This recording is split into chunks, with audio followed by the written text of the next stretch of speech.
ഒന്ന് കേൾക്കാത്ത ആദ്യം തന്നെ ഉണ്ടാവില്ല. നമ്മുടെ ഫാമിലിയിൽ ഒരാൾക്ക് എന്തായാലും കാണും ബ്ലഡ് പ്രഷർ. എന്തുകൊണ്ടാണ് രക്തസമ്മർദ്ദം എന്നുള്ളൊരു കണ്ടീഷൻ ഇത്രയും കോമൺ ആയത്? നേരത്തെയൊക്കെ നമുക്ക് വല്ലപ്പോഴൊക്കെ ഒരു ടെൻഷൻ വരുള്ളായിരുന്നു. പക്ഷേ ഇന്നത്തെ കാലത്ത് നമ്മൾ കുട്ടികളെ നോക്കുവാണെങ്കിൽ തന്നെ എല്ലാ ദിവസവും രാവിലെ സ്കൂളിൽ പോകുന്നത് തന്നെ സ്ട്രെസ്ഫുള്ളാണ്. So constantly from childhood we are going through stress. വളരെ കോമൺ ആയിട്ട് ഇപ്പോൾ എന്തുകൊണ്ട് എല്ലാവർക്കും ഈ ഹൈ ബ്ലഡ് പ്രഷർ വരുന്നു? ഈ സ്ട്രെസ് എന്ന് പറയുന്നത് നല്ലതാണോ ചീത്തയാണോ?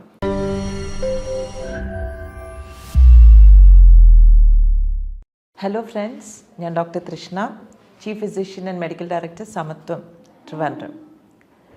ബ്ലഡ് പ്രഷറിനെ കുറിച്ച് എനിക്ക് തോന്നുന്ന കേൾക്കാത്ത ആദ്യം തന്നെ ഉണ്ടാവില്ല. നമ്മുടെ ഫാമിലിയിൽ ഒരാൾക്ക് എന്തായാലും കാണും ബ്ലഡ് പ്രഷർ. ഈ ബ്ലഡ് പ്രഷർ എന്ന് പറയുന്നത് actually what is happening inside നമ്മുടെ ആർട്ടറീസ്, അല്ലെങ്കിൽ എന്തുകൊണ്ടാണ് രക്തസമ്മർദ്ദം എന്നുള്ളൊരു കണ്ടീഷൻ ഇത്രയും കോമൺ ആയത്? ഫസ്റ്റ് ഓഫ് ഓൾ നമ്മൾ മനസ്സിലാക്കേണ്ട ഒരു കാര്യം എന്ന് പറഞ്ഞാൽ, നമ്മുടെ ബ്ലഡ് പ്രഷർ എങ്ങനെയാണ് നമ്മുടെ ശരീരത്തിൽ മെയിൻറ്റെയിൻ ചെയ്യുക. ഉദാഹരണത്തിന് നമുക്ക് പെട്ടെന്നൊരു ടെൻഷൻ വരുന്നു, അല്ലെങ്കിൽ പെട്ടെന്നൊരു ഓടേണ്ട ഒരു അവസരം വരുന്നു.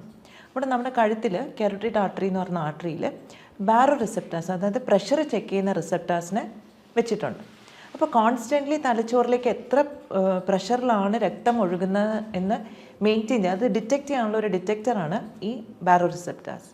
അപ്പോൾ സാധാരണഗതിയിൽ നമുക്ക് ബ്ലഡ് പ്രഷർ കൂടുന്ന സമയത്ത് ഈ ബാരോ റിസെപ്റ്റേഴ്സ് ആക്ടിവേറ്റ് ആകുകയും അതിൽ നിന്ന് സിഗ്നൽസ് നമ്മുടെ തലച്ചോറിൻ്റെ ബ്രെയിൻ സ്റ്റെമ്മിലേക്ക് പോവുകയും അവിടുന്ന് റെസ്പോൺസ് ആയിട്ട് വരുന്ന ഓക്കെ ഇത്രയും പ്രഷർ വേണ്ട, നിങ്ങൾ കുറച്ചോളൂ എന്ന് പറഞ്ഞിട്ട് ഹാർട്ടിൻ്റെ കോൺട്രാക്ഷൻ കുറയ്ക്കുകയും അതിൻ്റെ വേഗത കുറയ്ക്കുകയും എല്ലാം ചെയ്യുന്നു. അപ്പോഴാണ് നമ്മുടെ പൾസ് എല്ലാം കുറഞ്ഞ് നോർമലിലേക്ക് വരുന്നത്. പക്ഷേ വളരെ കോമൺ ആയിട്ട് ഇപ്പോൾ എന്തുകൊണ്ട് എല്ലാവർക്കും ഈ ഹൈ ബ്ലഡ് പ്രഷർ വരുന്നു? ഇതിന് വളരെ പ്രധാനപ്പെട്ട രണ്ട് കാര്യങ്ങളാണ് നമ്മൾ എടുത്തു പറയേണ്ടത്. ഒന്ന്, നമ്മൾ കഴിക്കുന്ന ഭക്ഷണത്തിൽ വളരെ ഹൈ സോൾട്ട് കണ്ടൻറ്റ്. ഈ ഉപ്പ് എന്ന് പറയുന്നതിൽ സോഡിയമാണ്. സോഡിയമിന് ഒരു ഇലക്ട്രോ കെമിക്കലി ഈ ഹൈ ബ്ലഡ് പ്രഷറിനെ അല്ലാതെ ബ്ലഡ് പ്രഷറിനെ കൂട്ടാനുള്ള ഒരു പോസിബിലിറ്റി ഉണ്ട്. അതുകൊണ്ട് തന്നെയാണ് നമ്മൾ ത്രൂ ഔട്ട് പറയുന്ന ഉപ്പിൻ്റെ അളവ് നിങ്ങൾ കുറയ്ക്കൂ. ബിക്കോസ് അത് നമുക്ക് കാര്യമായിട്ട് ചെയ്യാവുന്നൊരു കാര്യമാണ്. വേറൊരു ഇമ്പോർട്ടൻറ്റ് ഫാക്ടർ എന്ന് പറയുന്നത് പലവരും ഓവർലുക്ക് ചെയ്യുന്നൊരു ഫാക്ടറാണ് ക്രോണിക് സ്ട്രെസ്. അതായത് നമ്മൾ നേരത്തെയൊക്കെ നമുക്ക് വല്ലപ്പോഴൊക്കെ ഒരു ടെൻഷൻ വരുള്ളായിരുന്നു. പക്ഷേ ഇന്നത്തെ കാലത്ത് നമ്മൾ കുട്ടികളെ നോക്കുവാണെങ്കിൽ തന്നെ എല്ലാ ദിവസവും രാവിലെ സ്കൂളിൽ പോകുന്നത് തന്നെ സ്ട്രെസ്ഫുള്ളാണ്. കാരണം രാവിലെ എഴുന്നേൽക്കണം, പെട്ടെന്ന് ഡ്രസ്സ് ചെയ്യണം, അതിനിടയ്ക്ക് ഭക്ഷണം എന്തെങ്കിലും വായിക്കത്തൊട്ട് അച്ഛനമ്മമാർ ആരെങ്കിലും ഇടിച്ച് കയറ്റും, എന്നിട്ട് ഓടണം, ബസ് കിട്ടും. So constantly from childhood we are going through stress. ഈ സ്ട്രെസ് എന്ന് പറയുന്നത് നല്ലതാണോ ചീത്തയാണോ? സ്ട്രെസ് എന്ന് പറയുന്നത് it can be both ways. യു സ്ട്രെസ്സും ആവാം, ഡിസ്ട്രെസ്സും ആവാം. യു സ്ട്രെസ് എന്ന് പറഞ്ഞാൽ നമ്മളിപ്പോൾ ഒരു അത്ലീറ്റാണ്, നമ്മളൊരു സ്പോർട്സ് പെർഫോമൻസിന് പോവുകയാണെങ്കിൽ സ്ട്രെസ് ഉണ്ടെങ്കിൽ മാത്രമേ നമുക്ക് പെർഫോം ചെയ്യാനുള്ളൂ. അല്ലെങ്കിൽ ഒരു തണുപ്പിൻ്റെ ആറ്റിറ്റ്യൂഡിൽ നമ്മൾ അവിടെ നിന്ന് കഴിഞ്ഞാൽ നമ്മളായിരിക്കും ലാസ്റ്റ് എൻഡ് ചെയ്യുക. പക്ഷേ ആ ഒരു അവസരത്തിൽ എന്താ പറ്റുന്നത്? നമ്മുടെ ഹാർട്ട് കൂടുതൽ ബ്ലഡ് പമ്പ് ചെയ്യുന്നു, നമ്മുടെ മസിൽസിലേക്കൊക്കെ കൂടുതൽ ബ്ലഡ് പോകുന്നു, സ്കിന്നെല്ലാം ഫ്ലഷ്ഡ് ആവുന്നു, ഒരു റെഡിഷ് അപ്പിയറൻസ് വരുന്നു, നമ്മുടെ കണ്ണിലെ പ്യൂപ്പിൾസ്, നമ്മുടെ കണ്ണിലെ ഓപ്പണിംഗ് ഡൈലേറ്റഡ് ആവുന്നു. എന്തിനാണ്? നമ്മളെ അലേർട്ട് ആക്കുകയാണ്. ആ ഒരു സാഹചര്യത്തിന് നമ്മൾ നേരിടാൻ വേണ്ടി നമ്മുടെ ശരീരം പ്രിപ്പയർ ചെയ്യാണ്. ഇത് നമ്മുടെ സിമ്പത്തറ്റിക് നെർവസ് സിസ്റ്റത്തിൻ്റെ ഒരു ഫങ്ഷനാണ്. അതായത് ഈ ഒരു ഫങ്ഷൻ കൂട്ടാനായിട്ട് നമ്മുടെ ശരീരത്തിനെ കുറച്ചുകൂടെ ആക്ടിവേറ്റഡ് ആവാൻ, എനർജറ്റിക് ആക്കാൻ ഉള്ള ഒരു പ്രോസസ്സാണ് ഇവിടെ നടക്കുന്നത്. It is good because it improves a performance. പക്ഷേ ഇത് ഡേ ടു ഡേ ബേസിസ് എല്ലാ നിമിഷവും ഇത് നടന്നു കഴിഞ്ഞാൽ എന്ത് സംഭവിക്കുന്നു? കൂടിയ ബ്ലഡ് പ്രഷർ കുറയാനുള്ളൊരു അവസരം കിട്ടുന്നില്ല. ഹാർട്ട് പമ്പ് ചെയ്യുന്നതിന് പവർ കൂട്ടണം എന്നുള്ള മെസ്സേജ് പോയിക്കൊണ്ടിരിക്കുന്നു. Heart is only responding to signal, ഒരു ഇലക്ട്രിക്കൽ സിഗ്നൽ. ഹാർട്ടിൻ്റെതായ ഒരു ഡിസിഷൻ എടുക്കാൻ പറ്റുന്നില്ല. തലച്ചോറിൽ നിന്ന് കോൺസ്റ്റൻ്റ് ആയിട്ട് സിഗ്നൽ വരുന്നു, you have to pump more and more. കൂടാതെ നമ്മുടെ ബോഡിയിലെ ഫുൾ മസിൽസും കോൺട്രാക്റ്റഡ് ആവുന്നു. നമ്മുടെ ഹോൾ ഫേസിലും അതിൻ്റെ ഒരു സ്ട്രെസ്സിൻ്റെ ഒരു ഇഫക്റ്റ് ചേഞ്ചസും നമ്മൾ കണ്ടുവരുന്നു. അപ്പം കുട്ടിക്കാലത്ത് ഒരു എക്സാം എന്ന് പറയുമ്പോൾ വരുന്ന ഒരു സ്ട്രെസ്, ഒരു റിയാക്ഷൻ ആയിരുന്നു ഇത്. നമ്മുടെ കൈ വെള്ളയൊക്കെ സ്വെറ്റ് ചെയ്യുക, ഹാർട്ട് റേസ് ചെയ്യാൻ തുടങ്ങുന്നത്, നമുക്കൊരു മനസ്സിലൊക്കെ കുറേ ചിന്തകളൊക്കെ കടന്നു വരുന്നത്. ചിലപ്പോൾ നമ്മൾ ബ്ലാങ്ക് ആയി പോകും. ക്വസ്റ്റ്യൻ പേപ്പറൊക്കെ കിട്ടുമ്പോൾ കുറേ പേരെങ്കിലൊക്കെ ബ്ലാങ്ക് ആയി പോയിട്ടുണ്ടാകും. ഇത് ആ ഒരു സിറ്റുവേഷനിൽ മാത്രം ഉണ്ടാകുന്ന ഒരു റിയാക്ഷൻ ആയിരുന്നു. പക്ഷേ ഇന്നത്തെ ഒരു സിവിലൈസേഷൻ്റെ ഒരു ബെയിൻ എന്ന് പറയുന്നത് ഇത് കോൺസ്റ്റൻ്റ് ആയിട്ട് നടക്കുന്നു.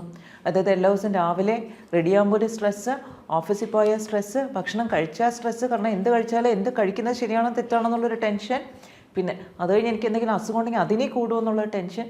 So 24/7 there is a thought of stress continuously going on in the mind.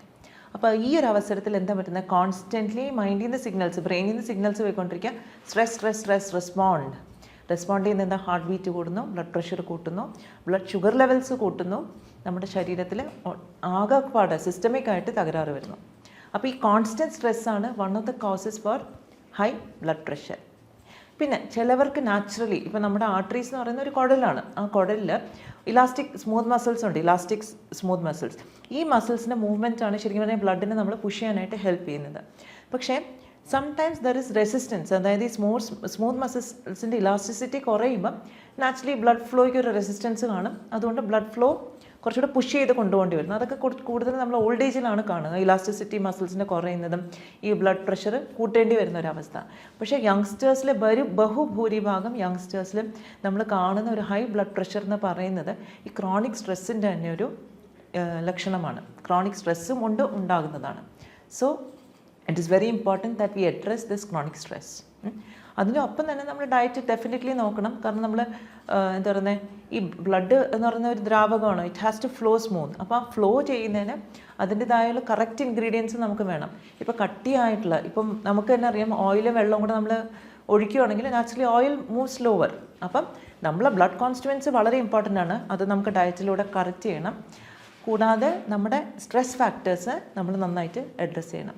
അപ്പോൾ ഡയറ്റ് പറയുമ്പോൾ തന്നെ ഒരുവിധപ്പെട്ട എല്ലാ ഡയറ്റിലും നമ്മൾ മെയിനായിട്ട് പറയുന്നത് സോൾട്ട് കണ്ടൻറ്റ് കുറയ്ക്കുക എന്നുള്ളത് തന്നെയാണ്.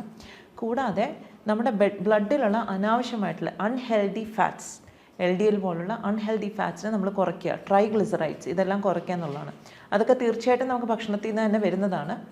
ചില സമയത്ത് നമുക്ക് ഈ കൊളസ്ട്രോളും അങ്ങനത്തെ ഇതെല്ലാം നമുക്ക് ഡെഫിനറ്റ്ലി യൂസ്ഫുള്ളാണ് നമ്മുടെ ബോഡിക്ക്. But there are situations where all these things can become negative.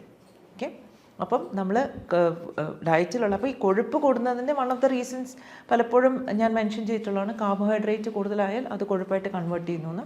അപ്പോൾ അനാവശ്യമായിട്ടുള്ള കാർബോഹൈഡ്രേറ്റ് നമ്മുടെ ഭക്ഷണത്തിൽ നിന്ന് ഒഴിവാക്കുക, ആവശ്യത്തിന് മാത്രം മതി. പിന്നെ സോൾട്ട് കുറയ്ക്കുക. ചില ആൾക്കാർ കുക്ക് ചെയ്തിട്ട് വീണ്ടും ടേബിളിൽ കൊണ്ടുവന്ന് ടേബിളിൽ സോൾട്ട് വെച്ചിരിക്കും, അതും കൂടെ ആഡ് ചെയ്യും. അപ്പോൾ അതൊക്കെ കംപ്ലീറ്റ് ആയിട്ട് ഒഴിവാക്കുക. നമുക്ക് ജസ്റ്റ് ബെയർ മിനിമം സോൾട്ട് മതി. ഈ ഹൈ ബ്ലഡ് പ്രഷറൊക്കെ ഉള്ളവർ സോൾട്ട് ഒഴിവാക്കുന്നത് തന്നെയാണ് നല്ലത്.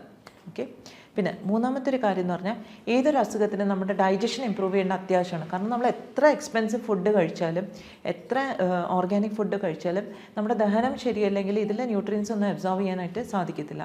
അപ്പോൾ നമ്മൾ ഡൈജഷൻ ഇമ്പ്രൂവ് ചെയ്യേണ്ട വളരെ അത്യാവശ്യമാണ്. അപ്പം ഡൈജഷൻ ഇമ്പ്രൂവ് ചെയ്യാനായിട്ട് നമ്മൾ ഡൈജസ്റ്റീവ് എൻസൈംസിൻ്റെ ക്വാളിറ്റി ഇമ്പ്രൂവ് ചെയ്യണം. കൂടാതെ ഡൈജഷനെ ഹെൽപ്പ് ചെയ്യുന്ന ബാക്ടീരിയയുടെ ഒരു പ്രസൻസ് ഉണ്ടോ എന്ന് കണ്ട് നമ്മൾ ശ്രദ്ധിക്കണം. ഇതെല്ലാം ഒരു ഡയറ്ററി പെർസ്പെക്റ്റീവിൽ നിന്ന് വളരെ ഇമ്പോർട്ടൻ്റ് ആണ്. പക്ഷേ when it comes to mental health, chronic stress has to be addressed.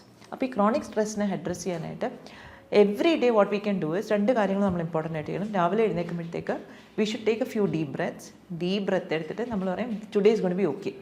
Okay, ഒത്തിരി സ്ട്രെസ്സാണ്, നമുക്ക് ഒത്തിരി വർക്ക് ലോഗ് കാണും, നമുക്ക് ഒത്തിരി ടെൻഷൻസ്, ഫിനാൻഷ്യൽ സ്ട്രെസ് കാണും, പേഴ്സണൽ സ്ട്രെസ് കാണും, എവറിത്തിങ് ഈസ് ഫൈൻ. പക്ഷേ എത്ര സ്ട്രെസ് ഉണ്ടെങ്കിലും ഇത് നമ്മുടെ ശരീരത്തിനെയും മനസ്സിനെയും ബാധിക്കാത്ത രീതിയിൽ നമ്മൾ നമ്മുടെ ബോഡീനെയും മൈൻഡിനെയും ട്രെയിൻ ചെയ്യണം. അതിനുള്ള ഉത്തമ ഉദാഹരണമാണ് മൈൻഡ്ഫുൾനെസ് ബേസ്ഡ് ഇൻ്റർവെൻഷൻസ്. കാരണം മൈൻഡ്ഫുൾനെസ് ചെയ്യുമ്പം നമ്മുടെ ബോഡീനെ എത്ര സ്ട്രെസ്ഫുൾ ആയിട്ടുള്ള സിറ്റുവേഷൻ ആണെങ്കിലും be in the present moment, ഈ നിമിഷത്തിൽ നമ്മൾ ശ്രദ്ധിക്കുന്നു. ബാക്കി ഫ്യൂച്ചറിൽ എന്ത് നടക്കുന്നു അല്ലെങ്കിൽ പാസ്റ്റിൽ എന്ത് നടന്നിരുന്നു എന്നുള്ള ഒരു ചിന്തകളും വേണ്ട. ഈ പ്രസൻറ്റ് മൊമെൻറ്റിൽ മാത്രം നമ്മൾ ശ്രദ്ധിച്ചാൽ മതി. അപ്പോൾ തന്നെ നമ്മുടെ സ്ട്രെസ്സ് മാറും എന്ന് നമുക്ക് ഉറപ്പാണ്. അത് മാറുക തന്നെ ചെയ്യും. അപ്പോൾ ആ ഒരു ട്രെയിനിങ് നമ്മുടെ മനസ്സിന് നമ്മൾ തീർച്ചയായിട്ടും കൊടുക്കണം. രണ്ടാമത്തെ കാര്യം, നമ്മൾ എന്ത് സാഹചര്യം ജീവിതത്തിൽ വന്നാലും അത് അവിടെ വെച്ച് നേരിടാൻ നമ്മൾ മനസ്സുകൊണ്ടും ശരീരം കൊണ്ടും തയ്യാറായിരിക്കണം. So if that means you have to do a little bit of exercise, you have to do a little bit of relaxation, you should do that every day regularly. ഇന്നൊരെണ്ണം ചെയ്തു നാളെ ചെയ്തില്ലെങ്കിൽ കാര്യമില്ല. ഇന്നത്തെ ദിവസത്തേക്ക് മാത്രമേ അതിൻ്റെ ഇഫക്റ്റ് ഉള്ളൂ. So we should train our system, nervous system to respond. ഇങ്ങനെ ഒരു സിറ്റുവേഷൻ വന്നാൽ, ഒരു സ്ട്രെസ്സ് വന്നാൽ പോസിറ്റീവായിട്ട് റെസ്പോണ്ട് ചെയ്ത് നമ്മുടെ ഹെൽത്തിനെ നെഗറ്റീവായിട്ട് ഇമ്പാക്റ്റ് ചെയ്യാത്ത രീതിയിൽ നമുക്ക് നമ്മുടെ ബ്രെയിനിനെയും നമ്മുടെ നെർവസ് സിസ്റ്റത്തിനെയും എൻഡോക്രൈൻ സിസ്റ്റത്തിനെയും ട്രെയിൻ ചെയ്യാനായിട്ട് സാധിക്കും. പിന്നെ and the important factor is ലൈഫിനെ പറ്റി ഒരു ഔട്ട്ലുക്ക് വേണം നമുക്ക്. എനിക്ക് തോന്നുന്നു ഇന്നത്തെ കാലത്തെ കുട്ടികൾക്ക് എല്ലാം ഒരു ഫാൾസ് ബിലീഫ് എന്ന് പറഞ്ഞാൽ life is very very fancy and rosy and idealistic. Doesn't happen that way. In reality life is about having challenges. നമ്മുടെ ജീവിതത്തിൽ ചാലഞ്ചസ് ഉണ്ടാവും, അത് ഫേസ് ചെയ്യുന്നതാണ് ലൈഫിൻ്റെ essence. So we should be prepared to face any challenge we have in life, whether it is the most difficult one or the easy one. This is what life is all about. അങ്ങനെ ഒരു perspective എടുത്താൽ തന്നെ, ഒരു realistic approach എടുത്താൽ തന്നെ നമുക്ക് വരുന്ന സാഹചര്യങ്ങൾ നമുക്ക് നേരിടാനായിട്ട് സാധിക്കും. അപ്പം train your body and mind to deal with stress factors. Our training, relaxation techniques, breathing exercises, ചെറിയ meditation practices, all this will help. Plus mental attitude towards life, പിന്നെ കൂടാതെ ഒരു ഡയറ്ററി ഇൻ്റർവെൻഷൻ. ഡയറ്റ് ഡെഫിനറ്റ്ലി പ്രധാനമാണ്, because that is what actually improves the constituents of your blood. So ഡയറ്റും പ്രധാനപ്പെട്ട കാര്യമാണ്. അപ്പോൾ ഇത്രയും കാര്യങ്ങൾ ചെയ്താൽ തന്നെ നമുക്ക് ബ്ലഡ് പ്രഷറിനെ കൺട്രോൾ ചെയ്യാൻ പറ്റും. പക്ഷേ ഈ കോൺസ്റ്റൻ്റ് ആയിട്ട് ബ്ലഡ് പ്രഷർ എലിവേറ്റഡ് ആയിട്ടുള്ള ഉള്ളവർ definitely take medical help. Because ഇത് കോൺസ്റ്റൻ്റ് ആയിട്ട് നിൽക്കുമ്പോൾ എന്താണ് കോംപ്ലിക്കേഷൻ ഉണ്ടാകുന്നത്? തലച്ചോറിലെ ധമനികൾ പൊട്ടിയിട്ട് it can become a stroke, clots form ചെയ്യാം. It can happen anywhere in the body. അതുകൊണ്ട് that's very dangerous and complicated. So we don't want any of that. Blood pressure detect ചെയ്ത ഉടനെ either you go for strict ആയിട്ടുള്ള ഒരു diet and exercise, relaxation, mental health protocol, ഇതിനെ control ചെയ്തേ മതിയാകൂ. ബാക്കിയെല്ലാം മാറ്റി വെച്ചിട്ട് ഇത് നമ്മൾ ആദ്യം ചെയ്യണം. ഇത് കൂടാണ്ട് നമ്മൾ ഇത് പറ്റുന്നില്ല, ഇമീഡിയറ്റ് ആയിട്ട് നമുക്ക് സാധിക്കുന്നില്ലെങ്കിൽ definitely seek medical help. It is very very important that we control blood pressure and bring it back to normal. Otherwise ഒരുപാട് കോംപ്ലിക്കേഷൻസ് ഉണ്ടാവും. പിന്നെ ഇതിൻ്റെ കൂടെ അഡീഷണൽ ആയിട്ട് ഒരു കാര്യം വളരെ ഇമ്പോർട്ടൻ്റ് ആയിട്ട് നമ്മൾ പറയേണ്ട കാര്യം വെള്ളത്തിൻ്റെ ഒരു വാട്ടർ ഡ്രിങ്കിങ് ആണ്. കാരണം പല ആൾക്കാരും ഡീഹൈഡ്രേഷൻ ഫേസ് ചെയ്യുന്നവരാണ്. നമ്മൾ അറിയുന്നില്ല, നമുക്ക് സിംറ്റംസ് മാത്രമേ ഉള്ളൂ. ക്ഷീണം, എന്താ പറയുന്നത്, ആകെ ഒരു അസ്വസ്ഥത, ഇതൊക്കെ ആയിരിക്കും നമ്മൾ ഫേസ് ചെയ്യുന്നുണ്ടാവുക ഡേ ടു ഡേ ലൈഫിൽ. So drink enough water, at least 3 liters of water a day. Kidney disease ഉള്ളവർക്ക്, റെസ്ട്രിക്ഷൻ ഉള്ളവർക്ക് they don't have to drink. But normal people can drink. കാരണം നമ്മുടെ കാലാവസ്ഥയിൽ നമ്മൾ സ്വെറ്റ് ചെയ്യും, നമുക്ക് അത്രയും വെള്ളം ആവശ്യമാണ്. അപ്പം പലപ്പോഴും നമ്മൾ ശ്രദ്ധിച്ചിട്ടുള്ളൊരു കാര്യമുണ്ടല്ലോ, നമ്മൾ ഈ പ്ലാസ്റ്റിക്കിൽ നിന്ന് വെള്ളം കുടിക്കുമ്പോൾ നമുക്ക് കുടിക്കാൻ തോന്നില്ല. അപ്പോൾ നല്ലൊരു കൂജയൊക്കെ വീട്ടിൽ വാങ്ങി വെച്ചിട്ട് അതിൻ്റെ അകത്ത് തിളപ്പിച്ചാറിയ വെള്ളം ഒഴിച്ച് വയ്ക്കുക, അത് കുടിക്കുക. That is very very refreshing and very good for your health. അപ്പം ആ ഒരു വെള്ളത്തിൻ്റെ കാര്യം കൂടെ പ്രത്യേകം ശ്രദ്ധിക്കുക. Okay, so hope high blood pressure ഉള്ളവർ ഇന്ന് തന്നെ അതിനെ അഡ്രസ്സ് ചെയ്യുമെന്ന് വിചാരിക്കുന്നു.